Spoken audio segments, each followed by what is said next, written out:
looking like he's got one more good run. Sips a little shaky, but his heart is still true. Oh, how that dog loves hunting with me and you. Sporting Dog Adventures, run, boy, run. Everything you need is here under the sun.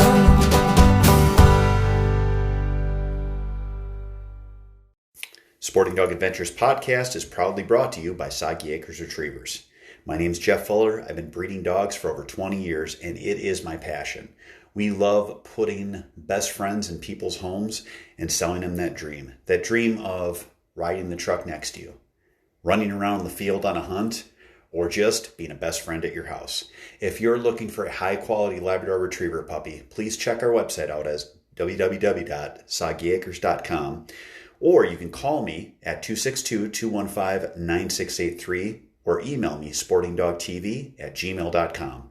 Remember, whether it's yellow, black, or chocolate, everyone deserves a soggy dog. Here at the Sporting Dog Adventures podcast, we are all about the dogs. As our listeners, we want to thank you all for listening. We want to ask you a favor. Please give us a 5-star rating. Give us a thumbs up. Share us with your friends. If you can support us financially, go to Anchor Support and support us there. We are only as strong as our fans and your help that you give us, where we are going to spread our love for dogs and dogs in the field. Please share it to your friends and family. Please help us grow. Thank you again so much for listening to us. God bless. Hey, welcome to Sporting Dog Adventures podcast. I'm your host, Jeff Fuller of Soggy Acres Retrievers, and we had a television show on that was 9 seasons. For many of those seasons, we had MEC Outdoors as a sponsor, and I became good friends with their marketing guy. His name is Shawn Wozniak. Shawn and I have hunted several different places, and Shawn is going to come on to tell us how to get ourselves ready using one of their products for the upcoming season. Shawn, welcome to the show. Jeff, thanks for having me today. Not a problem. So today you brought me on to kind of talk about, well, a little bit with clay target machines, but also you were struggling with a shot. And I was. And we want to kind of just walk through. It wasn't as specific as a shot when there was a bird out there. It wasn't just that shot. No. It was when the bird was doing a certain thing. I'm not that bad where you can say, Jeff, you're struggling with the shot. You know, when that bird is out there and you can actually shoot at him, I've seen you struggle with that. That's probably true, but let's talk about a specific type of shot now. So the shot we're going to talk about today is that hard crosser. And, you know, when you don't have much time to react and that bird's screaming right through the decoys and kind of simulating what teal do. We can set up one of the clay target machines and simulate that, just to practice, to get you ready ahead of season. So when you're in that scenario or situation, you're set up for success versus missing. Now, the cool thing is your products, your clay throwers that are at MEC Outdoors, they actually are affordable, where if you have enough property, you can own one and you can have it so you can practice, and you're maybe not set up like a gun club, but you can set up for different specific types of shots with how you can manipulate the machine. For sure. I mean, we get the question a lot, especially with sporting clay shooters, competitive shooters. They want to be able to recreate something that they struggled in with competition. So basically, when they're going into the next competition, they're set up for success. And with utilizing the MEC clay target machines, there's enough tilt and adjustment into the machine that you can do. It's pretty much endless for what you can do to recreate. So when we talk about tilt or adjustment, it's actually at the base of the machine where it has almost like a handle, correct? Where you can turn it and it loosens up a bolt, and then you can either lean the target thrower one way or the other, or you can lean it back. Correct. So our capacity machines are the ones that have the handles on them. If you had the 100E, it would just be a 3/4 inch, basically nut. You're loosening up, and it is a tilt base, and you'd be able to tilt the machine either left or right for cant, and then be able to adjust the machine to tip back for elevation. And that gives you some different presentations, one of which you're talking about, where would you actually set this machine up then if you're going to practice? Would the machine be off to your left or right? Is it out like 20 or 30 yards? How do you have to have it set? It's anywhere you want to, and kind of what we were talking about with that hard crosser. Usually your decoys are out 20 yards, if that.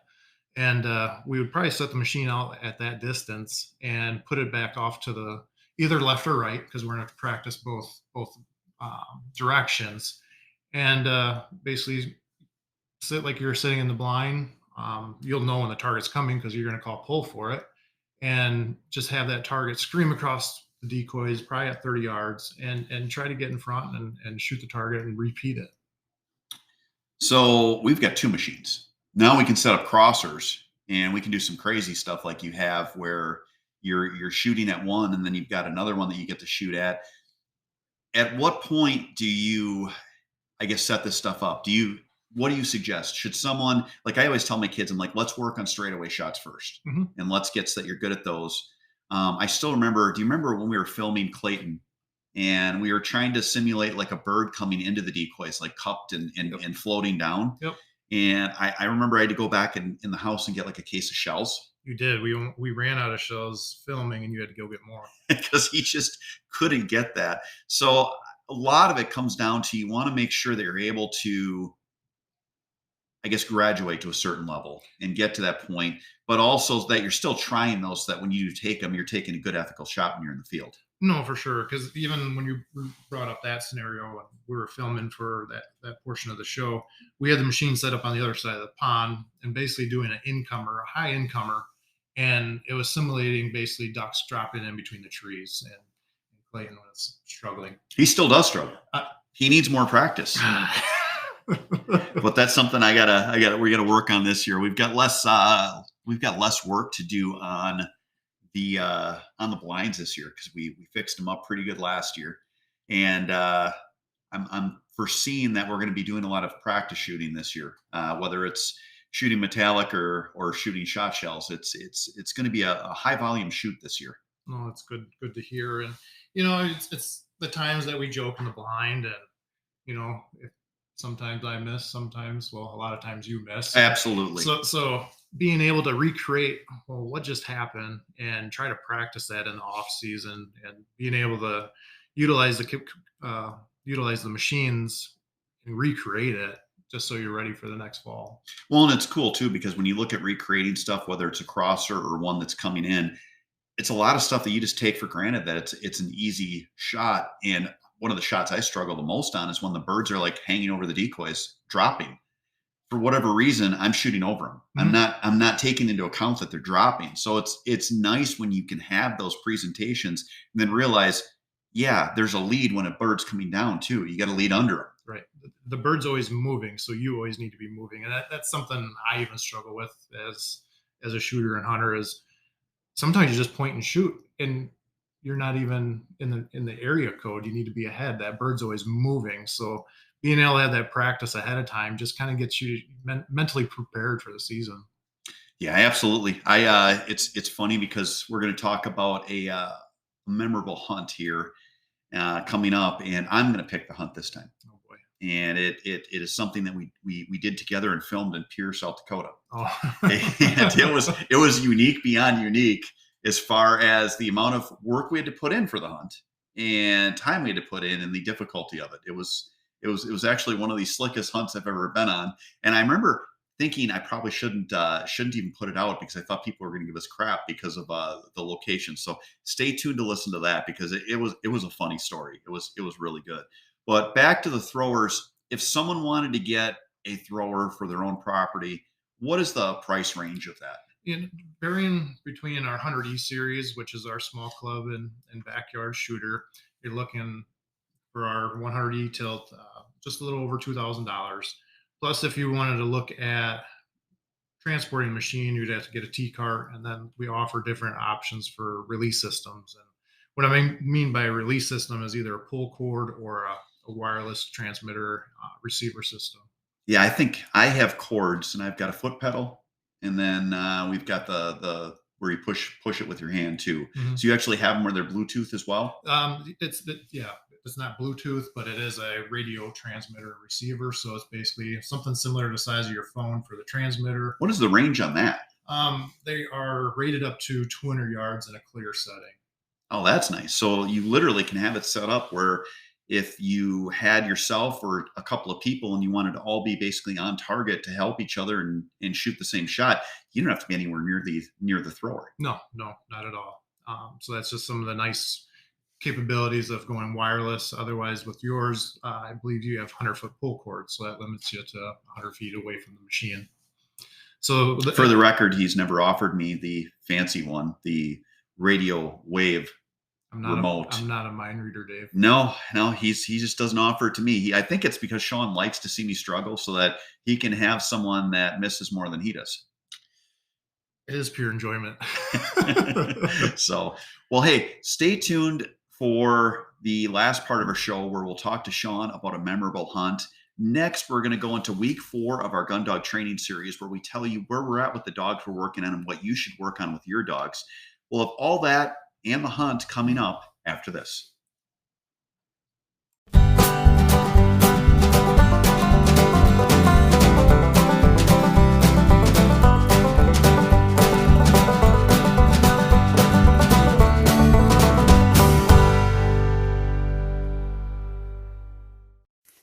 The Sporting Dog Adventures podcast is proudly sponsored by Trupanion, medical insurance for the life of your pet. We all know that unexpected accidents can happen. That's why I partner with Trupanion's Breeder Support Program to send all of my puppies home from Soggy Acres Retrievers with an offer for Trupanion coverage. Learn more about Trupanion and sign up for their free breeder support program by visiting trupanion.com/breeder. Be sure to tell them that Sporting Dog Adventures sent you. I am going to be the first to admit that sometimes kennels are kind of unsightly in the house. My wife for years was telling me how we needed to find something that wasn't just a kennel, but a piece of furniture. She showed me DCT kennels a long time ago, and we finally got with them, and we have partnered with them as a sponsor for Sporting Dog Adventures. DCT Kennels is more than a kennel, it's a piece of furniture. It is high quality, American made, and something you need as a focal point in your home. For more information, check out dctkennels.com. You will not be disappointed. Hey, welcome back to the show. This is our training tip portion of the show where we are going to go into what I am doing with our gun dogs. So it is Gundog Training week number 4. So this week we have gotten the dogs. They're off the table doing the conditioned retrieve. We are now working with them off lead with their obedience, where they are basically through collar conditioning. And we are kind of putting everything together. It's kind of a neat week. I've got my son Clayton, who is learning how to train dogs. So he's coming out about 3 times a week. The dogs are worked with usually 5 or 6 times a week. And I told Clayton, I'm like, this is kind of a fun week. Can you see all of the hard work now coming together? We've gone where we've worked on mouth control. We've worked on our obedience.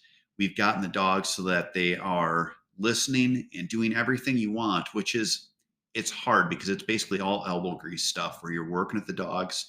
You're trying to keep their spirits up because it's not fun for them because they're getting corrected a lot, and you're trying to make sure you give them enough praise. But this week is the week where we start walking with them at heel with a bumper in their mouth now, not just a wooden dowel. And on Wednesday of this week, I actually took them out and I threw bumpers for them. And all but 2 of the dogs we have released on their name and came back and handed the bumper to me, finishing the retrieve to hand. Now, we had varying degrees of success. Not all of the retrieves were perfect, and it's not something that I do every day with them. We're going to go back to where we're working for the rest of this week and a little bit of next week where we're walking at heel with a bumper and picking up off the ground on command of fetch. But it is all coming together where you can see why we are working with the dogs and doing different things. So this is the week where you're going to go from where you're holding them by their collar, trying to get them to take a few steps, telling them hold, to now what I do is I actually keep the leash on them and the pinch collar on them, And I keep some upward pull on the leash just so it is similar to obedience. It's similar to them being on the table. It lets them know they can't drop their head and that they're still under control. And I will walk with them at hold, at heel, telling them hold. And this week, all of the dogs are in a position where you can start to relax it to where you don't have any upward pull on it so that they're just walking at heel obediently where they're supposed to, but also holding something in their mouth. And the cool part about this is now is where we start to work on multiple things. Walking and chewing gum, I guess, would be a human expression for it, where we're going to work on our obedience, we're going to have something in our mouth and work on our mouth control and do all of these together as we're out there doing our yard work. The other thing that we work on this week is we're starting to throw bumpers for the dogs in our enclosure. So in the enclosure where they normally are, and we're shooting off a 209 primer pistol. So it's starting to work with them on noise, introduction, desensitization, however you want to look at it. But what I do when I'm shooting around a dog is I actually have it where the dogs are out and they are in a position where they're excited and they're distracted. They don't hear the shot go off because they're basically trying to get to that bumper. They're trying to retrieve it. They're trying to compete with the other dogs, that it's a great thing to start working with them on it. I will then next week start to trim down the number of dogs that are out together to 4 and then 2. And then in subsequent weeks will be where we are shooting with just 1 dog. But again, use the fact that they are excited so that you have that shot out there. And it's twofold. 1, they aren't going to hear the shot as much, but 2, they're going to link that shot with something fun, which is retrieving. So we're going to start doing that this week. We're also going to continue working on our hold command, walking at heel on leash. And again, it's not a bad time to have your dog sit, throw a bumper 20 yards, release them, tell them fetch, get them to go on their name, however you can to get them to go, and then encourage them to come back to hand. And that is where, when they're bringing the bumper back, get down on one knee, continue telling them hold, good dog, hold, good, and have them finish to hand. If they do drop, you're going to sit them, you're going to tell them fetch, you're going to nick them with the collar and tell them fetch, and then tell them hold, good dog, have them take a couple of steps, sit them again, and then take the bumper from them. So you're basically putting them in a position where they are starting to understand, okay, this conditioned retrieve is something I always do. And not only when we're in a more formal setting, this is something I do whenever I retrieve something. And you're going to be using your obedience as well, that you have them sitting, you're releasing them. Again, why do we release on their name? I know we haven't talked about that. We use fetch, but eventually once we have a dog where we're releasing them to go and retrieve, we release dogs on their name and not on fetch, because if you have multiple dogs out at the same time, you will have all of the dogs that will take off on a fetch command. So you're going to release the dog's name. If your dog's name is Tank, it's Tank, and then he goes out. You might have to get them to go and get them excited and be like, Tank, and get them to go so that they understand this is an exciting thing, they can go. But you're going to start this work now into the next few weeks where we get that dog that is polished on a hand-thrown retrieve, where they're seated, we're going to throw a bumper, we're going to release them on their name, and they're going to come back and finish to hand and eventually to heel, where they're holding it and offering it to you. I know that's a little bit of a look forward. Again, think of what we're going to work on this week, which is mouth control where we are walking, mouth control where they are not on a rigid line where we're pulling up, so that we can relax it a little bit, and have them so that we're doing obedience at the same time. This is a fun week. This is the week where everything starts to come together, and we're transitioning to the point where we're going to start getting ready to work in the field, which the reason I take dogs in when I do. In Wisconsin, our ice is going to be out here in the next week. We will have some areas that have flooded water because we live in a marsh where the dogs can go into water, but not into the ponds. And then once we get 2 to 3 weeks down from now, the ponds will be warmed up enough where it's safe to have the dogs go in, so that when they're in repeatedly, you don't have any health issues like what they call droop tail, which is where their tail actually droops from the cold water, or anything else. You can actually get them out there, get your work done, work in your concepts, and have them so that they're ready at the end of 3 months where they're at that gun dog level. So I hope that helps you on this part of the show. Stay tuned for a really cool hunt that we talk about with Shawn Wozniak of MEC Outdoors coming up after this.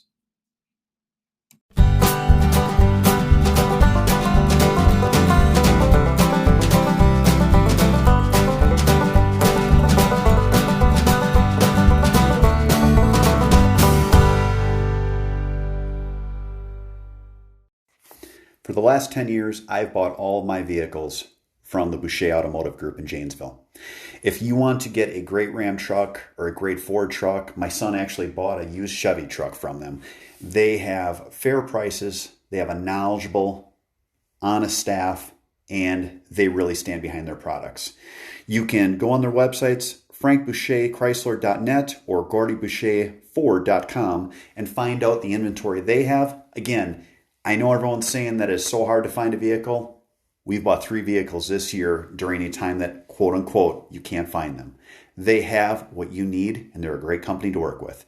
Check out Boucher. They ride with you every mile. If you're a serious person about the outdoors, or you love shooting, or you just want a great hobby, or all of the above, you need to check out MEC Outdoors. From their shot shell and metallic reloading to their clay target machines, you will get a quality product that will give you so much more enthusiasm about your participation in the outdoors and also a great hobby that you can do with the whole family. Check out mecoutdoors.com for more. Welcome back to the show. We're here again with Shawn Wozniak of MEC Outdoors. So Shawn, I always have guests on and I ask for a memorable hunt that people have so that we can learn about different hunts we've done and get some good stories. And I'm actually picking this hunt. You and I went on a trip to Pierre, South Dakota. I think, wasn't it like February? It was right after SHOT Show. It was the week after. So it was January, late January. Yep. And we went out there. We hunted with the guy that he had been the marketing guy for the state of South Dakota, Justin. And Justin had us out, and it was interesting because we were talking about going on a hunt. There weren't a lot of birds around the town, but they had what are called town birds. And literally, like by their granaries and stuff, there were just geese walking around. You could walk right up to them. They were geese like walking on the sidewalks and walking all along. And I think, did we try a goose hunt and then got kind of skunked on it? I think we did. Or we went scouting and didn't see a bird. We went scouting, didn't see a bird, and all the birds were sitting in the river or in town. So then Shawn, Justin had an idea. And what was his idea? Conservation hunt. Conservation hunt. Where was that conservation hunt? In the city limits of Pierre, South Dakota. I don't remember what hole we were on. It was a golf course. And we're looking at this and I'm like, how is this going to be taken? I mean, the birds were destroying the golf course. So they had permit from the city to hunt. As long as you hunted in certain areas and there were houses around, you had to basically make it so you were safe. Yep. But it was fascinating because this guy had made a business out of having these goose hunts in the off season. Yeah, no, during the summer, golf course was open. During the fall and winter, he was running hunts off the golf course. And he was hunting them like every day. Yeah. So I think it was for the low price of like $200 that we had to pay. I think it was $200 each. Mm-hmm. And we went out there. So now you're picturing, you're like, all right, we've got our hunt. You think of a waterfowl hunt, you think of a Canada goose hunt. We got to have decoys. We got to have blinds. We got to really prepare. Not on this hunt. No, I think there was a total of either 6 or 8 decoys used. And these were high-end decoys. These were like the ones that you would buy like on Craigslist that had no paint on them. Yeah, then the stakes were a challenge. Yes, it was a stick. Yes. Push a stick in the ground on these just pitiful decoys. And he actually left them out in the field, but they weren't set out, but he had them in the area that was his blind, which the area that was the blind where he hunted out of was? Cedars. Yeah, like a big arborvitae or cedar trees in the middle of the golf course, right on one of the greens. And he would just bring his motley crew of 6 to 8 decoys out and push the sticks in the ground. And then you waited, and we were right off the Missouri River. And I still remember thinking, this isn't going to work. When we walked out that morning and set up, and I was just looking around, I'm like, there's no way we're going to be able to shoot anything today. And I'll be darned, We actually hunted it 2 days in a row. We limited both days. It was fun. You did not even have to sit down. You stood behind one of the cedars, and when it was the take 'em command, you just stepped out of the cedars out in the open and shot the birds. Yep. It was the easiest hunt I've ever been on. I still remember I put it out. I'm like, gosh, I hope people don't have an issue with this. I mean, the birds got to be controlled. And it was actually, we had more fun comments on that hunt with people where they were like, that was a cool hunt. The dogs ran well. I mean, it wasn't very hard for the dogs to do retrieves. There was absolutely zero cover. Right. We had a couple of blind retrieves that were, my goodness, that one sailed. It was like 500 yards. And I mean, I think it was in the backyard of someone's house at the golf course where the dog picked was Pickett we had along. Yep. But I still remember I took Lucy along at the time, and Lucy had never waterfowl hunted. She was my kid's dog, never trained her. And I'm like, Shawn, we're going to take Lucy out. So we went the first day. We took birds out. We threw her a couple of birds, and she started plucking the goose. So I said, okay, Lucy's not going to hunt today because she had never gone through force fetch and all that stuff. It was just, it'll be a fun hunt. The expectations were pretty low. It was pretty easy to have a couple of dogs because we could basically take a crate out and put it in the cedars. Yep. And then sit on the crate. So yeah, it was interesting. The only thing that disappointed me on the whole hunt, though, we did not take a golf cart out to our spot. I think there's two things. I think you're forgetting one thing on this hunt too. One of your more shining moments. Oh yes, my camera guy let me down. Yes, he did. That was very disappointing. I had a camera guy. Used to tell him you cannot be on your phone. And of course, camera guys didn't listen to me ever. So he was on his phone, and I had 3 birds come in, and I rattled off 3 shots, pop, pop, pop, and I dumped each of the birds with a shot. So since it was never caught on film, it never happened. But you were there, and you can attest to it on a podcast that I actually shot 3 big honkers with 3 shots, and they're all stone dead. Yep, you shot 3 shots. I even think I took some of the top of the cedars off on the one because it was just above the cedars. Yep. Yeah, it was neat. And I'm like, I still remember. I'm like, you got that right. That was so awesome. We're like celebrating. Oh no, I didn't know there were birds. I was so angry. But that is the fun of filming. It's not always successes, and it's not always successes that you actually capture on camera. Yep, just good memories. So that is going to be the end of today's show. Shawn, if people want to find out more about MEC Outdoors and the throwers that we talked about, where would they go? www.mecoutdoors.com. Check out their products. They are right here in Wisconsin, in Mayville, Wisconsin, pretty close to our hunting camp. They are a great company. They just have a great line of products, from shot shells to metallic reloaders to the throwers. It is something every outdoorsman needs to have some of their products in their house. Stay tuned for next week's High Flying Adventures. We're going to have a great show next week, so make sure you listen in. Thank you so much for listening to today's show, and God bless.